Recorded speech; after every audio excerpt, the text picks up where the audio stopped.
அரிட்டாப்பட்டியில வித்தியாசமான முறையில் பாட்டு பாடி தற்காலிக பட்டதாரி ஆசிரியர் ஒருவர் முதல்வருக்கு கோரிக்கை வச்சதுதான் தற்போது ட்ரெண்ட் ஆகிட்டு இருக்குன்னு கூட சொல்லலாம். சொல்லாததை செய்யும் முதல்வர் அவர்களே சொன்னதையும் கொஞ்சம் செய்யுங்கள் சார். ஸ்கூல் இருக்கு, புக் இருக்கு, அதற்கு டீச்சர் வேண்டாமா? வேலை கொடுக்கவில்லை என்றால் வேறு நாட்டுக்கே போகணுமா? போன்ற தனது அழகான குரல் மூலம் ஆழமான கோரிக்கையை வலியுறுத்திருக்காங்க.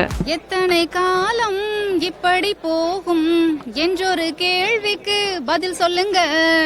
எத்தனை காலம் இப்படி போகும் என்றொரு கேள்விக்கு பதில் கொடுங்க.